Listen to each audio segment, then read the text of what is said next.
আসসালামু আলাইকুম। দুপুরের শীর্ষ সংবাদে স্বাগত জানাচ্ছি আমি শাহনাজ পারভীন। ফের লন্ডন সফরের ট্রেসি, তারেক রহমানের সঙ্গে আবারও বৈঠকের সম্ভাবনা।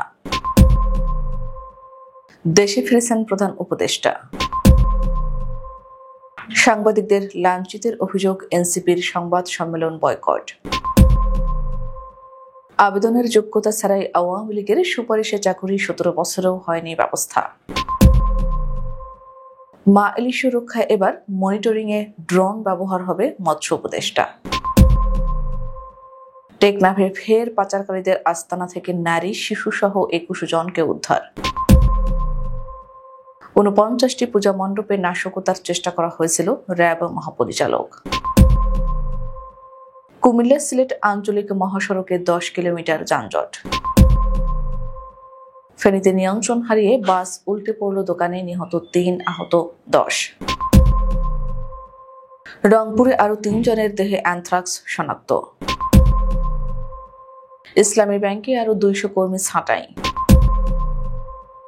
নৌবহরে ইসরায়েলের হামলা সত্ত্বেও এগিয়ে চলছে শহীদুল আলম। গাজাগামী নৌবহরে হামলা, বিশ্বজুড়ে ইসরায়েল বিরোধী বিক্ষোভের ডাক। এবং ইসরায়েলের সব কূটনীতিককে বহিষ্কারের নির্দেশ কলম্বিয়ার। শুনছিলেন শিরোনাম, এবার বিস্তারিত। ত্রয়োদশ জাতীয় সংসদ নির্বাচন ঘিরে রাজনৈতিক দল ও অন্তর্বর্তী সরকারের টানাপোড়েনের মধ্যে আবারও লন্ডন সফরে গেছেন ঢাকায় নিযুক্ত যুক্তরাষ্ট্রের ভারপ্রাপ্ত রাষ্ট্রদূত ট্রেসি অ্যান জ্যাকবসন। বুধবার 1 অক্টোবর সকালে এমিরেটস এয়ারলাইন্সের একটি ফ্লাইটে তিনি স্বামী ডেভিড বাফকে নিয়ে ঢাকা ত্যাগ করেন। 3 মাসের মধ্যে এটি তার দ্বিতীয় লন্ডন সফর। রাজনৈতিক মহলে গুঞ্জন, এই সফরে তিনি বিএনপির ভারপ্রাপ্ত চেয়ারম্যান তারেক রহমানের সঙ্গে বৈঠকে বসতে পারেন।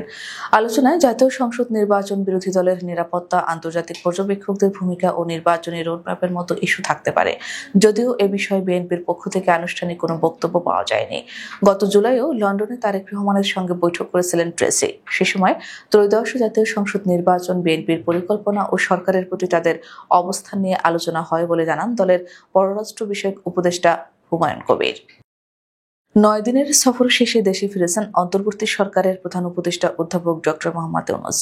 বৃহস্পতিবার সকাল 9টার দিকে এমিরেটস এয়ারলাইন্সের একটি ফ্লাইটে তিনি ঢাকার হযরত শাহজালাল আন্তর্জাতিক বিমানবন্দরে পৌঁছান। এর আগে নিউ ইয়র্ক সময় মঙ্গলবার রাত 11টায়, বাংলাদেশ সময় বুধবার সকালে তিনি ও তার সফর সঙ্গীরা জন এফ কেনেডি আন্তর্জাতিক বিমানবন্দর থেকে ঢাকার উদ্দেশ্যে রওনা হন। সফরকালে অধ্যাপক ইউনূস জাতিসংঘ সাধারণ পরিষদের 80তম অধিবেশনে ভাষণ দেন। এছাড়াও 30 সেপ্টেম্বর জাতিসংঘ সদর দপ্তরে মায়ানমারের রোহিঙ্গা মুসলিম ও অন্যান্য সংখ্যালঘুদের পরিস্থিতি বিষয়ক উচ্চ পর্যায়ের সম্মেলনের উদ্বোধনী অধিবেশনে বক্তব্য রাখেন। হযরত শাহজালাল আন্তর্জাতিক বিমানবন্দরে জাতীয় নাগরিক পার্টি এনসিপির সংবাদ সম্মেলনে সাংবাদিকদের লাঞ্ছিত করার অভিযোগ উঠেছে। বৃহস্পতিবার সকাল 9:30টার দিকে এ ঘটনা ঘটে। এতে ক্ষুব্ধ হয়ে গণমাধ্যম কর্মীরা সংবাদ সম্মেলন বয়কট করেন। জাতিসংঘ সাধারণ পরিষদের 80তম অধিবেশন শেষে দেশে ফেরেন অন্তর্বর্তী সরকারের প্রধান উপদেষ্টা ডক্টর মোহাম্মদ ইউনূস ও তার সফর সঙ্গীরা। এ উপলক্ষে বিমানবন্দরে সংবাদ সম্মেলনের আয়োজন করা হয়। সাংবাদিকরা জানান, ভিআইপি গেটে বিএনপি নেতা হুমায়ুন কবির ব্রিফিং দিচ্ছিলেন। এ সময় এনসিপি নেতাকর্মীরা স্লোগান দিলে সাংবাদিকরা থামতে অনুরোধ করেন। তখন তারা উল্টো চড়াও হয়ে গণমাধ্যম কর্মীদের লাঞ্ছিত করার চেষ্টা করেন। ঘটনার প্রতিবাদে সাংবাদিকরা বয়কট করে ফিরে যান। রংপুরের বেগম রোকেয়া বিশ্ববিদ্যালয়ের গ্রন্থাগারিক কর্মকর্তা মাহমুদুর রহমান এর যোগ্যতা না থাকা সত্ত্বেও তৎকালীন আওয়ামী লীগ ও ছাত্রলীগের সুপারিশে নিয়োগ পেয়েছিলেন বলে অভিযোগ উঠেছে। 2009 সালের নিয়োগ বিজ্ঞপ্তিতে সহকারী গ্রন্থাগারিক পদের জন্য ন্যূনতম 5 বছরের অভিজ্ঞতা প্রয়োজন ছিল, কিন্তু মামদুদের অভিজ্ঞতা ছিল মাত্র 4 বছর 4 মাস। তবু দলীয় প্রভাব খাটিয়ে তিনি নিয়োগ পান এবং 16 বছর ধরে বহাল থেকেছেন। পরে প্রভাব খাটিয়ে পদোন্নতিও নেন, যদিও যোগ্যতার অভাবে আবারও পদোন্নতি আটকে যায়। জুলাই গণঅভ্যুত্থানের পর তার জালিয়াতির অভিযোগ সংবাদ মাধ্যমে প্রকাশ পেলেও এখনো ব্যবস্থা নেওয়া হয়নি। অভিযোগ রয়েছে, তিনি নিয়মিত অফিসও করেন না। আওয়ামী ঘনিষ্ঠ পরিচয়ের পর সম্প্রতি নিজেকে বিএনপি সমর্থক দাবি করে অবস্থান বদলেছেন। অভিযোগ প্রসঙ্গে মামদুদ দাবি করেন, যোগ্যতা না থাকলে আমি কিভাবে এডমিট কার্ড পেলাম। বিশ্ববিদ্যালয় প্রশাসন জানিয়েছে, অভিযোগের সত্যতা প্রমাণ হলে ব্যবস্থা নেওয়া হবে। চলতি মৌসুমে ইলিশের উৎপাদন আশানুরূপ হয়নি বলে জানিয়েছেন মৎস্য ও প্রাণী সম্পদ উপদেষ্টা ফরিদ আক্তার। তাই আসন্ন 22 দিনের নিষেধাজ্ঞার সময় মা ইলিশ সুরক্ষায় মনিটরিংয়ে ড্রোন ব্যবহার করা হবে বলে জানিয়েছেন তিনি। মৎস্য ও প্রাণী সম্পদ উপদেষ্টা ফরিদা আক্তার, সমাজ কল্যাণ এবং মহিলা ও শিশু বিষয়ক উপদেষ্টা শারমিন এস মুর্শিদ এবং গৃহায়ণ ও গণপূর্ত উপদেষ্টা আদিলুর রহমান খান বুধবার বিকেলে টাঙ্গাইলের মির্জাপুরে কুমুদিনী ওয়েলফেয়ার ট্রাস্ট পরিদর্শন করেন। সেখানে সাংবাদিকদের সঙ্গে আলাপকালে মৎস্য ও প্রাণী সম্পদ উপদেষ্টা ফরিদা আখতার বলেন, চলতি মৌসুমে ইলিশের উৎপাদন আশানুরূপ হয়নি। এর প্রধান কারণ হলো জাটকা শিকার, কারেন্ট জাল ও চায়না জালের অবাধ ব্যবহার এবং নদ নদীর চলাচলের রাস্তাগুলো ভরাট হয়ে যাওয়া। কক্সবাজারের টেকনাফের বাহারছড়ার গহীন পাহাড়ে পাচারকারীদের আস্তানা থেকে নারী, শিশুসহ 21 জনকে উদ্ধার করেছে কোস্টগার্ড ও নৌবাহিনী। বৃহস্পতিবার সকালে কোস্টগার্ডের মিডিয়া উইং গণমাধ্যমকে এ তথ্য নিশ্চিত করেন। তিনি জানান, গোয়েন্দা তথ্যের ভিত্তিতে জানতে পারি সাগর থেকে মালয়েশিয়া পাচারের উদ্দেশ্যে কয়েকজন নারী ও শিশুকে টেকনাফের বাহারছড়ার করাচিপাড়া ঘাট সংলগ্ন একটি ঘরে আটকে রাখা হয়েছে। এই সংবাদের ভিত্তিতে বুধবার রাতে বাংলাদেশ কোস্ট গার্ড ও নৌবাহিনী যৌথ অভিযান পরিচালনা করে। অভিযানে টেকনাফের বাহারছড়ার করাচিপাড়া ঘাট এলাকার একটি গোপন আস্তানা থেকে নারী, শিশুসহ 21 জনকে জীবিত উদ্ধার করা হয়। তবে অভিযানের সময় যৌথ বাহিনীর উপস্থিতি টের পেয়ে পাচারকারীরা পালিয়ে যায়, ফলে কাউকে আটক করা সম্ভব হয়নি বলে জানান তিনি। সারা দেশে 25,000 পূজা মণ্ডপের মধ্যে অন্তত 49টিতে নাশকতার চেষ্টা করা হয়েছিল, যা কঠোরভাবে প্রভাবিত করা হয়েছে বলে জানিয়েছেন র্যাবের মহাপরিচালক AKM শহীদুর রহমান। তিনি বলেন, কিছু বিচ্ছিন্ন ঘটনা ছাড়া দুর্গোৎসবও ভালোভাবেই হচ্ছে। এ পর্যন্ত 35,000 মণ্ডপের মধ্যে 49টিতে কিছু নাশকতাকারী, কিছু কাপুরুষ ও অসুস্থ মন মানসিকতার কিছু লোক বিচ্ছিন্ন কিছু ঘটনার চেষ্টা করেছে। আমরা সে বিষয়ে প্রতিটি ক্ষেত্রে কঠোর আইনি ব্যবস্থা গ্রহণ করেছি এবং এ পর্যন্ত 19 জনেরও বেশি নাশকতাকারীকে গ্রেপ্তার করতে সক্ষম হয়েছে। পূজার উৎসব যেভাবে চলছে তাতে আমরা সন্তুষ্ট। বুধবার বিকেলে নারায়ণগঞ্জ শহরের রামকৃষ্ণ মিশন আশ্রমের পূজা মণ্ডপ পরিদর্শন শেষে সাংবাদিকদের এসব কথা বলেন তিনি।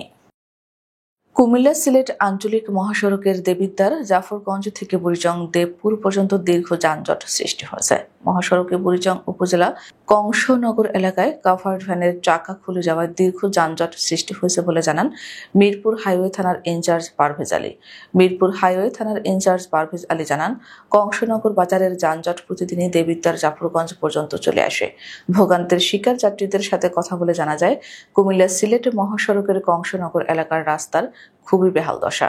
বৃহস্পতিবার সকাল 9টার দিকে কংসনগর বাজারের কাছে একটি কাভার্ড ভ্যানের চাকা খুলে যায়। গাড়িটি রাস্তার মাঝখানে পড়ে থাকার কারণে দীর্ঘ যানজট সৃষ্টি হয়েছে। ফেনীর দাগনভূঞা উপজেলার সিলোনিয়া বাজারে যাত্রীবাহী বাস উল্টে 3 জন নিহত হয়েছেন। এতে অন্তত 10 জন গুরুতর আহত হয়েছেন। বৃহস্পতিবার সকাল 10:30টার দিকে ফেনী নোয়াখালী আঞ্চলিক মহাসড়কে এই দুর্ঘটনা ঘটে। নিহতরা হলেন দাগনভূঞা উপজেলার জয়ালস্কর ইউনিয়নের দক্ষিণ জয়ালস্কর গ্রামের আব্দুল মতিনের ছেলে মোহাম্মদ শ্রাবণ, একই ইউনিয়নের খুশিপুর গ্রামের মোহাম্মদ শহীদুল্লাহর স্ত্রী শামীম আরা বেগম ও অজ্ঞাত যুবক পরিচয় জানা যায়নি। পুলিশ ও স্থানীয়রা জানান, সুগন্ধা পরিবহনের একটি যাত্রীবাহী বাস ফেনী থেকে নোয়াখালীর দিকে যাচ্ছিল। সিলোনিয়া বাজারে পৌঁছালে বাসটি নিয়ন্ত্রণ হারিয়ে বৈদ্যুতিক খুঁটিতে ধাক্কা দিয়ে উল্টে যায়। পুলিশ ও ফায়ার সার্ভিস ঘটনাস্থলে পৌঁছার আগে স্থানীয়রা বাস থেকে আহতদের উদ্ধার করে ফেনী জেনারেল হাসপাতালে নিয়ে যায়। সেখানে কর্তব্যরত চিকিৎসক 3 জনকে মৃত ঘোষণা করেন।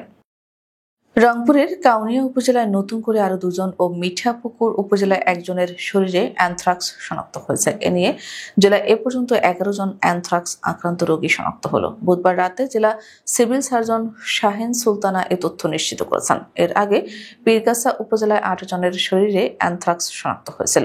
জেলা সিভিল সার্জন কার্যালয় সূত্রে জানিয়েছে, গত জুলাই ও সেপ্টেম্বরে রংপুরের পীরগাছায় অ্যানথ্রাক্সের উপসর্গ নিয়ে 2 জন মারা গেছেন। একই সময় অ্যানথ্রাক্স রোগে উপজেলার 4টি ইউনিয়নে অর্ধশত ব্যক্তি আক্রান্ত হন। পরে IEDCR এর একটি প্রতিনিধি দল গত 13 ও 14 সেপ্টেম্বর পীরগাছা সদর এবং পারুল ইউনিয়নের অ্যানথ্রাক্সের উপসর্গ থাকা 12 নারী পুরুষের নমুনা সংগ্রহ করেছিল। এর মধ্যে 8 জনের অ্যানথ্রাক্স শনাক্ত করা হয়। ওই সময় ঘটনাস্থল থেকে অসুস্থ গরুর মাংসের নমুনা পরীক্ষা করে অ্যানথ্রাক্স শনাক্ত করেছিল প্রাণী সম্পদ বিভাগ। চাকরিবিধি লঙ্ঘনের অভিযোগে ইসলামী ব্যাংক আরো 200 কর্মীকে ছাঁটাই করেছে। এ নিয়ে চলতি সপ্তাহে মোট 400 কর্মীর চাকরি গেছে। এদিকে গত শনিবার ঢাকা বিশ্ববিদ্যালয়ের আইবি এর মাধ্যমে নেওয়া মূল্যায়ন পরীক্ষায় অংশ নেওয়া 414 জনের মধ্যে 364 জন উত্তীর্ণ হয়েছেন। বাকিদের দক্ষতা বৃদ্ধির জন্য প্রশিক্ষণ দিয়ে পুনর্মূল্যায়ন করা হবে। পরীক্ষায় অংশ নিতে না পারা প্রার্থীদের মধ্যে থেকে যারা আবেদন করেছেন তাদের জন্য আবারও পরীক্ষা নেওয়া হবে। ব্যাংকের সূত্র জানিয়েছে, অযোগ্যতার কারণে নয়, বরং যারা সামাজিক মাধ্যমে অপপ্রচার চালিয়েছে, পরীক্ষায় অংশ না নিয়ে অন্যদের বাধা দিয়েছে বা ব্যাংকের বিরুদ্ধে সমাবেশ করেছে তাদের ছাঁটাই করা হয়েছে। এস আলম গ্রুপ ব্যাংকটি নিয়ন্ত্রণে নেওয়ার পর থেকে 11,000 নিয়োগ হয়, যার মধ্যে 8,340 জন নিয়োগ বিজ্ঞপ্তি ও পরীক্ষা ছাড়াই চাকরি পান। তাদের মধ্য থেকে প্রায় 5,000 কর্মী পরীক্ষায় অংশ না নেওয়ায় ওএসডি করা হয়েছে। গাজা উপত্যকার অবরোধ ভাঙতে ও ফ্রিডম ফ্লোটিলা কোয়ালিশনের উদ্যোগে গণমাধ্যম কর্মীদের বহনকারী নৌযাত্রা মিডিয়া ফ্লোটিলা গাজার উদ্দেশ্যে যাত্রা করা নৌবহর গ্লোবাল সুমুদ ফ্লোটিলা থেকে সবশেষ পরিস্থিতি সম্পর্কে ভিডিও বার্তা দিয়েছেন দ্রিকের ব্যবস্থাপনা পরিচালক আলোক চিত্রী ও মানবাধিকার কর্মী শহীদুল আলম। বুধবার দিবাগত রাতে সামাজিক যোগাযোগ মাধ্যমে তিনি এই বার্তা দেন। শহীদুল আলম জানান, আমরা এখন ওসেনে আছি। এইমাত্র সংবাদ আসলো যে আলমার উপর আক্রমণ হয়েছে। কিছুক্ষণ পর সেখান থেকে সিগন্যালে আসা বন্ধ হয়ে যায়। এখন আমরা সবাই একসঙ্গে জড়ো হয়েছি। আমরা সবাই উদ্বিগ্ন। বিভিন্ন জায়গায় আমরা রিপোর্ট দিতে চেষ্টা করছি। আলমা সবার প্রথমে ছিল। আমাদের জাহাজ সবচেয়ে বড় এবং নৌবহরের শেষের দিকে আছে। কাজেই আলমার সঙ্গে যা হচ্ছে সেটা আমাদের উপর হবে সেটা অনুমান করা যায়। সে কারণে এটা আমাদের জন্য বিশেষ তাৎপর্যপূর্ণ। অনেকে দেশের মানুষ রয়েছে যে যার মতো তাদের নিজ দেশে জানানোর চেষ্টা করছে। ফিলিস্তিনের গাজাগামী ত্রাণবাহী নৌবহর গ্লোবাল সুমুদ ফ্লোটিলায় হামলা ও স্বেচ্ছাসেবক সহ বেশ কয়েকটি জাহাজ জব্দের পর বিশ্বজুড়ে বিক্ষোভের ডাক দিয়েছেন ইউরোপীয় পার্লামেন্ট সদস্য এমা ফোরা। ফরাসি নাগরিক ফোরো নিজেও গাজাগামী ফ্লোটিলায় স্বেচ্ছাসেবক হিসেবে ছিলেন। তাকেও আটক করা হয়েছে। বুধবার রাতে গাজাগামী ত্রাণবাহী নৌবহর গ্লোবাল সুমুদ ফ্লোটিলায় হামলা চালিয়েছে ইসরায়েল। অন্তত 13টি জাহাজ জব্দ করা হয়েছে। আটক করা হয়েছে সুইডিশ পরিবেশ অধিকার কর্মী গ্রেটা থুনবার্গ সহ 2 শতাধিক স্বেচ্ছাসেবককে। নৌবহরে হামলার পর বিশ্বজুড়ে বিক্ষোভের ডাক দেন ইউরোপীয় পার্লামেন্ট সদস্য এমা ফোরো। মানবাধিকার কর্মীদের আহ্বান জানিয়েছেন ইসরায়েলের সাথে সম্পর্কিত সবকিছু অবরোধ করার। গাজাগামী মানবিক সহায়তার ফ্লোটিলায় হামলার জেরে ইসরায়েলের সব কূটনীতিককে বহিষ্কারের নির্দেশ দিয়েছেন কলম্বিয়ার প্রেসিডেন্ট গুস্তাভো পেট্রো। তিনি একে ইসরায়েলের প্রধানমন্ত্রী বেনিয়ামিন নেতানিয়াহুর নতুন আন্তর্জাতিক অপরাধ বলে অভিহিত করেছেন। খবর টিআরটি ওয়ার্ল্ড। ফ্লোটিলার সদস্য হিসেবে থাকা 2 কলম্বিয়ান নাগরিক মানুয়েলা বেদোয়া ও লুনা বারেতোকে ইসরায়েলি বাহিনী আটক করার পর এই সিদ্ধান্ত নেন পেট্রো। গ্লোবাল সুমুদ ফ্লোটিলা জানিয়েছে, গাজা উপকূল থেকে প্রায় 150 নটিক্যাল মাইল দূরে আন্তর্জাতিক জলসীমায় তাদের আটক করা হয়। সংস্থাটি একে আন্তর্জাতিক আইন ও জেনেভা কনভেনশনের লঙ্ঘন বলে আখ্যা দিয়েছে। আমাদের পরবর্তী রাতের শীর্ষ সংবাদ দেখার আমন্ত্রণ জানিয়ে এখনকার মতো বিদায় নিচ্ছি। দর্শক, ভিডিওটি শেষ পর্যন্ত দেখার জন্য আপনাকে অসংখ্য ধন্যবাদ। নিত্য নতুন সংবাদ পেতে আমাদের ইউটিউব চ্যানেলটি সাবস্ক্রাইব করুন ও নিয়মিত নোটিফিকেশন পেতে বেল বাটনটি ক্লিক করুন এবং আমাদের ফেসবুক পেজটিতে লাইক করুন। এছাড়া আমাদের ভিডিওতে লাইক দিয়ে শেয়ার করুন। আল্লাহ হাফেজ।